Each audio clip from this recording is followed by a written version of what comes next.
people on this.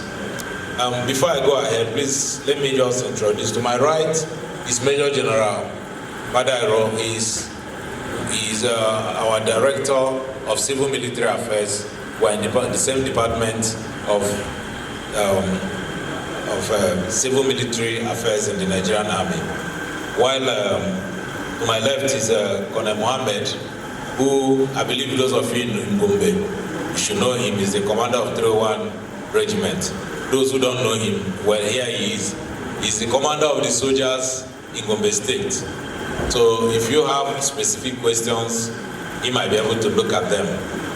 So back to what I was saying. In 2015, I was in China for my NDC. And anytime I come out of the class, somebody will say, "What are you doing about Boko Haram?" I'm like, I came here on a course. But the whole world, what they were gleaning, what they were getting from the news emanating from Nigeria was a country that was about to collapse, and the military is not doing anything about Boko Haram. I'm like, what is this? In fact, at the point I started getting annoyed. Because somebody will call you by the side, say, "Dan, I was a colonel." Say, "Colonel, please, can I share something with you briefly?" By the time you get give him his attention, he's asking you about Boko Haram. And that was when I saw that there were so many perspectives to the issue of Boko Haram. Some will ask me to my face that, "Why are you people killing Muslims?" I said, "Muslims? Who said we're killing Muslims?" He said, "That's a report that you people are opposed to Muslims, that's why you are killing." And it's the same Boko Haram issue. So you don't know who is feeding who. But on the same course, we had students or participants from Pakistan. In fact, some of the people who were asking me questions about Boko Haram were Pakistanis. And if I don't tell you, you will not know that, but Pakistan had been fighting something similar to an insurgency akin to what we're dealing with here for years, even before Boko Haram came up. In fact, when we were on the course, there was an attack on an Islamic madrasa in Pakistan, and they just played about it. So why am I saying this is, it's important how we report about our country. And it depends on what you feel, what you think. And many presenters have said it. you might think people are not doing enough. You might feel so. But I know the sacrifices that our personnel have made. I have been a commander. In fact, before my current appointment, I was theater commander. And I was commander of the multinational giant task force. I know what I have seen. I know what my soldiers have gone through. I know the conditions they live under. I know the sacrifices they have made.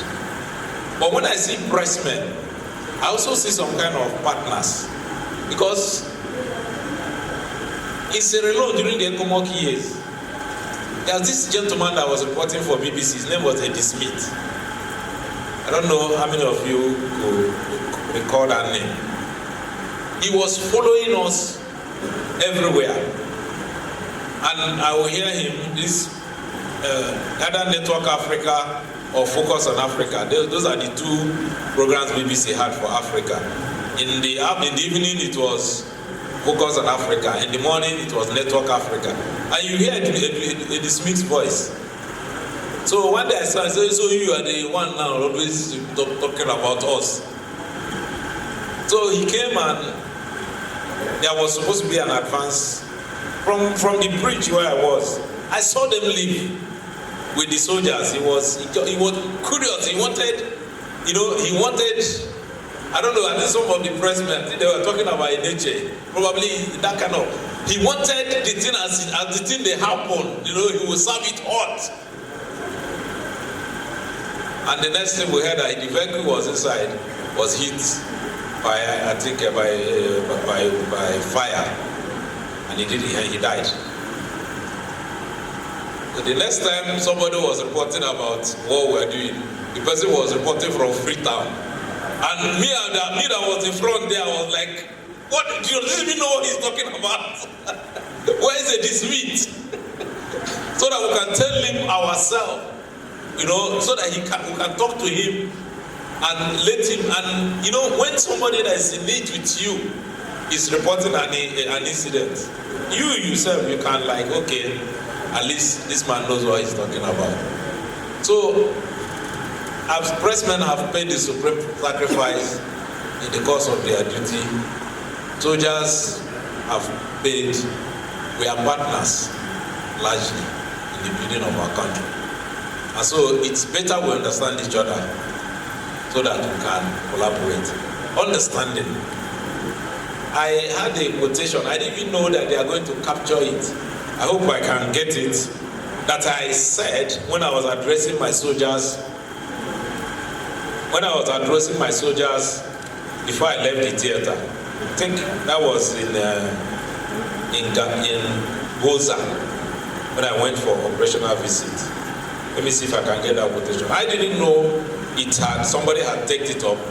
It's somebody that came to work and had returned to London that sent the quotation to me when he saw it, and I liked what he said. So I will share it with you.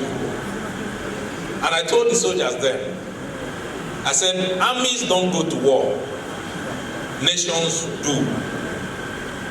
We must fight to retain the support of our people, for it is the soul of our nation that is at stake. So that kind of sums up my convictions about why we have to keep doing what we have to keep doing, and we will do it until the objective is achieved. It's either it's a yes and yes situation. There's no going back to it. And I believe God is on our side because we are fighting a just cause. You might notice infractions here and there. I think some of the previous speakers have commented actions of unprofessional behavior. Let us know. We will never support anything that is wrong. And the ones that is brought to our attention, we will investigate. And those found wanting will definitely be made and be brought to book. We have a number of court martials in different theaters, in different divisions, trying people who have run contrary to the rules of engagement and the code of conduct. They are very clear, and our personnel, they know that. So there may be few cases like that, but nobody in the army sanctions such. So if you come across any of them, please just bring them to our attention. We have a short code. Sani, can you display that short code? Let it just be there while I'm talking.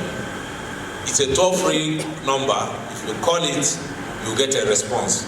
And action is for the army, and we will take it off from there.